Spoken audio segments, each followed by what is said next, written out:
శ్రీకృష్ణ పరబ్రహ్మణే నమః. అరుణాయ నమః, అచలాయ నమః, రమణాయ నమః, రామకృష్ణాయ నమః, శ్రీదత్తగురుభ్యో నమః. మనం రోజుకొక శ్లోకం చెప్పుకుంటున్నాం. అందులో శివానంద లహరిని తీసుకున్నాం. ఇది ప్రతి ఒక్కరికి కూడా శివానంద లహరి రావాలి అనే పట్టుదలతోటే మళ్ళీ ఈ శ్లోకాల్ని పెడుతున్నాం. చాలామంది పెట్టారు. ఎంతమంది పెట్టినా దీనికి హద్దు ఉండదు. ఎందుకంటే ఇవి ఆనంద శ్లోకాలు కదా. సౌందర్య లహరి ఎలాగో శివానంద లహరి అలాగా. అమ్మవారు అయ్యవారు ఏమీ విడిగా లేరు కదా. రెండూ కూడా మనలోనే ఉన్నాయి. అమ్మ శక్తి, అయ్య ప్రకాశం కదా. చిత్ సచ్చిత్ అన్నమాట. సరే, ఇవి ఈరోజు 8వ శ్లోకం. యథా బుద్ధి సుక్తౌ రజతమితి కాచాస్మణిమణి జలే పైష్టే క్షీరం భవతి మృగతృష్ణా సుసలిలం తథా దేవ భ్రాంత్యా భజతి భవదన్యం జడజనో మహాదేవే సంత్వాం మనసి చన్నమత్వా పశుపతే.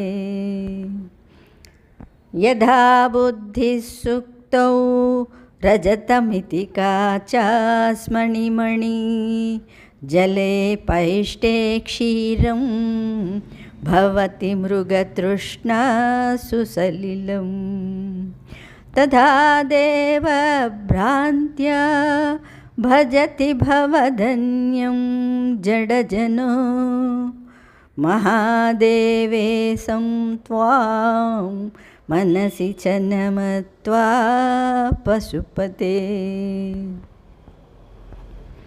యథా బుద్ధి సుక్తౌ రజతమితి కాచాస్మణిమణి జలే పైష్టే క్షీరం భవతి మృగతృష్ణా సుసలిలం తథా దేవ భ్రాంత్యా భజతి భవదన్యం జడజనో మహాదేవే సంత్వాం మనసి చన్నమత్వా పశుపతే. శ్రీకృష్ణ పరబ్రహ్మణే నమః. ఇక్కడ శంకరులు చెప్తున్నారు, మహాదేవా, ఓ దేవదేవా, పశుపతే, సకల భూతాధిపతి కదా. జడజన అన్నారు అంటే మూఢుడు, మూఢులు అంటే ఏమిటి? ఇక్కడ జడవని ఎందుకన్నారండి? జడానికి చైతన్యం ఉంటుంది కానీ జ్ఞానం అనే బుద్ధిలి ఉండదు. అందుకని మనం కూడా ఆ బుద్ధిని సద్వినియోగం చేసుకో అంటారు కదా. అంటే ఏమిటి? నిన్ను నువ్వు ఉద్ధరించుకోవడానికి ఆ బుద్ధిని ఉపయోగించుకో అని. బుద్ధిని సద్వినియోగపరచుకోవడం అంటే అదనమాట. కానీ అన్నిట్లోని బుద్ధి ఉంటుంది, అన్ని విషయాల్లోని బుద్ధి ఉంటుంది. కానీ ఆత్మని తెలుసుకోవడానికి బుద్ధి మటుకు అక్కడ పని చెయ్యదు. అందుకని మూఢుడు అన్నాడు. ఈ అంటే సర్వనియంతవగు త్వాం నిన్ను మనసి హృదయమందు నమత్వా తలంచక సుక్తౌ ముత్యపు చిప్పయందు రజతమితి వెండియనియు కాచాస్మని అంటే గాజురాయి యందు మణి మాణిక్యమనియు పాష్టి అంటే పిండి గలిపిన జలే నీటియందు క్షీరం పాలనియు మృగతృష్ణాసు ఎండమావులయందు సలిలం జలమనియు బుద్ధి మిథ్యాబుద్ధి యథా ఎట్లు భవతి కలుగుచున్నదో తథా అట్లు భవదన్యం నీకంటే ఇతరుడైనట్టి వానిని దేవభ్రాంత్యా దేవుడను భ్రాంతి చేత భజతి సేవించుచున్నారు అన్నారు. దేవుడు అని ఎవరినంటారు? అవునా? ఈశ్వరుడు కదా. ఈశ్వరా సర్వభూతానాం హృద్దేశేర్జున తిష్టతి భ్రామయన్ సర్వభూతాని యంత్రారూఢాని మాయయా అని మనం దేవుళ్ళని బయట వెతుకుతున్నాం. కానీ దేవుడు అనేవాడు బయట కనపడడు కదా, ఈ ఇంద్రియాలకి కనపడడు. అందుకని ఎవరిని పడితే వాళ్ళని దేవుడు అనకూడదు కదా. కబీర్దాస్ అన్నాడు, పాహన పూజే హరిమిలై తో మై పూజూ పహార్, తాసే చెక్కి భలి పీస్ ఖాయి సంసార్ అన్నారు. అంటే చిన్న రాయిని పూజిస్తేనే భగవంతుడనేవాడు దర్శనమిస్తే నేను పెద్ద పర్వతాన్నే పూజిస్తాను.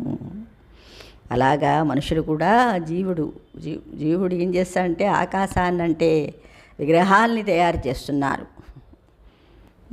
అందులో ప్రాణప్రతిష్ఠ చేస్తున్నది ఎవరు? మళ్ళీ జీవుడే కదా. కానీ ఇవన్నీ ఉంటున్నాయా అంటే కాలగర్భంలోని ఎంతటి మహత్వమైనదైనా, అది నువ్వు బంగారంతో చెయ్యి, వెండితో చెయ్యి, ఇంకా వజ్రాలతో చెయ్యి, ఏదైనా ఈ భూమిలోని ప్రళయంలో కలిసిపోవాల్సిందే. ఎందుకంటే సృష్టి అనేది జగత్ అన్నారు కదా, జాయతే గచ్చతే. మరి ఇలాంటి వర్డ్స్ని మనం మననం చేసుకోవాలి. ఊరికే వల్లె వేస్తుంటే కాదు, దాని వెనకాతల ఉన్న సత్యాన్ని మనం దర్శిస్తూ ఉండాలన్నమాట.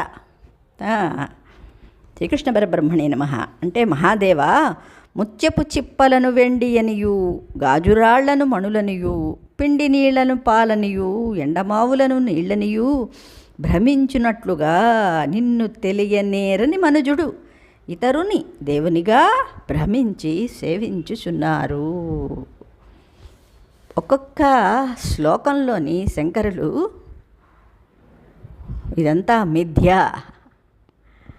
అవునా, అంటే 7 లోకాలు, ఇది లోకాలు అనే వర్డ్లోనే ఉంది. అంటే చూడబడేవి, నీచే చూడబడేవి, అంటే నీకంటే వేరైనవే కదా. అందుకని ఇవన్నీ కూడా ఏదీ లేదు.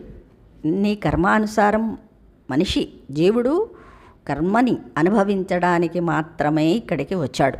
కర్మని అనుభవించి కొత్తదాన్ని యాడ్ చేసుకోకుండా, వాసనల్ని పెంచుకోకుండా ఈ జీవితాన్ని పూర్తి చేసుకోవాలి. అవునా, ఉన్న వాసనల్ని అనుభవించేయాలి, కొత్త వాసనల్ని ఏర్పరచుకోకూడదు. పరమాత్మకి దగ్గరవడానికి మంచి వాసనలు, శుభేచ్ఛ, మంచి వాసనల్ని పెంచుకుంటూ ఉండాలి. ఎందుకంటే సత్యాన్ని వినటం, సత్యంలో ఉండటం, సత్యాన్ని దర్శించటం, ఇదే జీవుడు చేయాల్సిన పని. శ్రీకృష్ణ పరబ్రహ్మణే నమః.